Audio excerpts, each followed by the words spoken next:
അസ്സലാമു അലൈക്കും. നമ്മളിന്ന് അയ്യൂബ് നബിയുടെ ഖബർ സിയാറത്ത് ചെയ്യാനാണ് പോണത്. സലാലയിലാണ് അയ്യൂബ് നബിയുടെ ഖബറുള്ളത്. നമ്മൾ അങ്ങോട്ട് പോയിക്കൊണ്ടിരിക്കുകയാണ്. അയ്യൂബ് നബിയുടെ ചരിത്രം എടുത്ത് നോക്കിക്കഴിഞ്ഞാൽ അറിയാം, അയ്യൂബ് നബിക്ക് ആദ്യം അള്ളാഹു മക്കളെയും സമ്പത്തും ആരോഗ്യവും ഒക്കെ തന്ന് പരീക്ഷിച്ചു. ഒരു രാജാവിനെ പോലെയായിരുന്നു അയ്യൂബ് നബി അലൈഹിസ്സലാം ജീവിച്ചിരുന്നത്. 80 വർഷക്കാലം അള്ളാഹു സമ്പത്തും സന്താനങ്ങളെയും ആരോഗ്യമൊക്കെ കൊടുത്ത് നബിയെ പരീക്ഷിച്ചു. അത് കഴിഞ്ഞ് ഈ തന്ന അനുഗ്രഹങ്ങളൊക്കെ എടുത്ത് പരീക്ഷിച്ചു. ആദ്യം സമ്പത്ത് പോയി, പിന്നെ സന്താനങ്ങൾ ഓരോന്നോരോന്നും മരിക്കാൻ തുടങ്ങി. പിന്നെ അവസാനം സ്വന്തം ആരോഗ്യം വരെ പോണ സ്ഥിതിയിലായി. അപൂർവമായൊരു രോഗം പിടിപെട്ടു. എല്ലാവരും ആട്ടിപ്പായ്ക്കുന്ന രീതിയിൽ ഭയങ്കര ദുർഗന്ധം വരുന്ന രീതിയിലുള്ള ഒരു രോഗം പിടിപെട്ടു. ഈ രോഗം വന്നതോടുകൂടി എല്ലാവരും നബിയെ ഒഴിവാക്കാൻ തുടങ്ങി.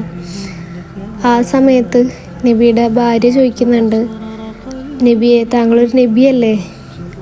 അള്ളാഹുവിനോട് ചോദിച്ചു കഴിഞ്ഞ് കഴിഞ്ഞാൽ അള്ളാഹു ഇത് ഷിഫയാക്കി തരുമല്ലോ എന്ന് ചോദിച്ചിട്ടുണ്ട്.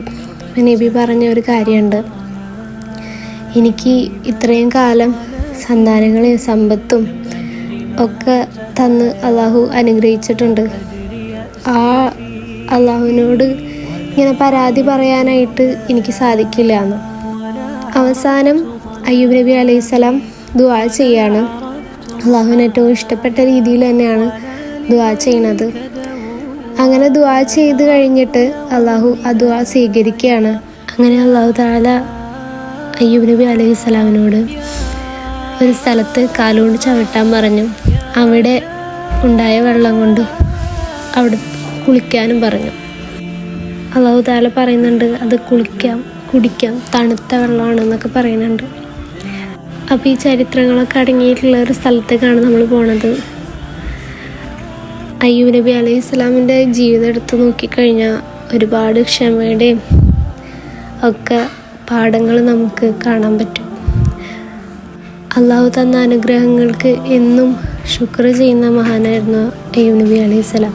സമ്പത്ത് തന്നും സന്താനങ്ങളെ തന്നും ഒക്കെ പരീക്ഷിച്ചപ്പോഴും ആ അനുഗ്രഹങ്ങൾക്കൊക്കെ ശുക്ർ ചെയ്തിരുന്നു അയ്യൂബ് നബി അലൈഹിസ്സലാം. പിന്നീട് ഈ രോഗങ്ങൾ കൊണ്ട് വിഷമിച്ചപ്പോഴും അയ്യൂബ് നബി അലൈഹിസ്സലാം ശുക്ർ ചെയ്തിരുന്നു തനിക്ക് ഉള്ള അനുഗ്രഹങ്ങളെ കൊണ്ട്.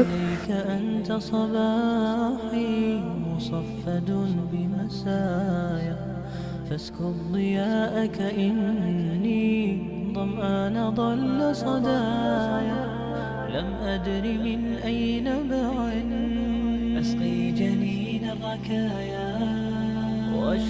ഇതാണ് അയ്യൂബ് നബി അലൈഹിസ്സലാമിൻ്റെ കാൽപ്പാട്. ഇവിടെ ഒരു ടാങ്ക് പോലെ കെട്ടി നിർത്തിയേക്കാണത്. ഇത് അയ്യൂബ് നബി അലൈഹിസ്സലാം നിസ്കരിച്ചിരുന്ന സ്ഥലമാണ്. ഇവിടെ ഇപ്പോൾ 2 കിബിലയുണ്ട്. ഒരെണ്ണം ബൈത്തുൽ മുഖദ്ദസിലേക്കുള്ള കിബിലയും ഒരെണ്ണം കഅബയിലേക്കുള്ള കിബിലയാണ് ഇവിടെ എഴുതി വെച്ചിട്ടുണ്ട്. കണ്ടോ, പണ്ടത്തെ കാലത്തെ കിബില അങ്ങനെ ആയിരിക്കണം, അതുകൊണ്ടായിരിക്കണം അങ്ങനെ.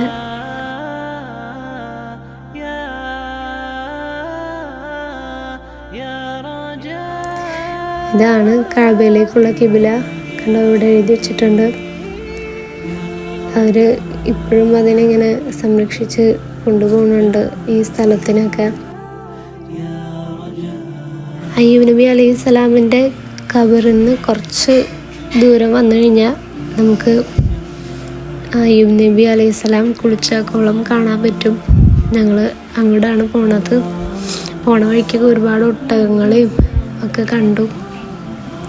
നമുക്ക് കുറച്ച് സ്റ്റെപ്പ് ഇങ്ങനെ ഇറങ്ങാനുണ്ട്. കണ്ടോ, ഒരു മല ഒക്കെ ഉള്ള ഭാഗമാണ്. അപ്പം ഇപ്പോൾ സ്റ്റെപ്പൊക്കെ കെട്ടി നിർത്തിയേക്കാണ്. ഇവിടെ കൂടെ ആടുകളൊക്കെ ഉണ്ടായിരുന്നു ഞങ്ങൾ പോണ ടൈമിൽ. അപ്പോൾ ഈ സ്റ്റെപ്പ് കയറി ഇറങ്ങി ഒക്കെ നമ്മൾ കുറച്ച് നടക്കുമ്പോൾ കാണാൻ പറ്റും. മാഷാ അല്ലാഹ്, ഇതാണ് അയ്യൂബ് നബി അലൈഹിസ്സലാം കുളിച്ചിരുന്ന കുളം. നമ്മൾ അങ്ങോട്ടാണ് കയറിക്കൊണ്ടിരിക്കുന്നത്.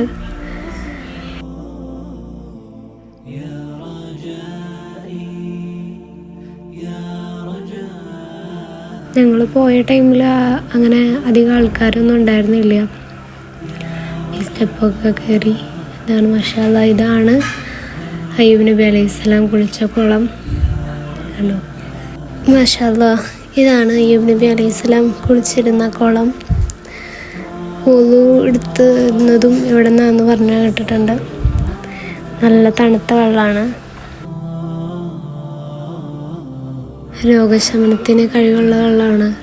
അയ്യൂബ് നബി അലൈഹിസ്സലാമിൻ്റെ രോഗം ഷിഫയായത് ഈ വെള്ളത്തിൽ കുളിച്ചിട്ടാണ്. അയ്യൂബ് നബി അലൈഹിസ്സലാം 5 നേരവും ഈ കുളത്തിൽ നിന്ന് വുളു എടുത്തിട്ടാണ് നിസ്കരിക്കാമെന്ന് പറഞ്ഞ് കേട്ടിട്ടുണ്ട്. അങ്ങനെ ഞങ്ങൾ അവിടെ നിന്ന് പോന്നു. ഇനിയും സലാലയിൽ ഒരുപാട് കാഴ്ചകളായിട്ട് വീണ്ടും വരാം.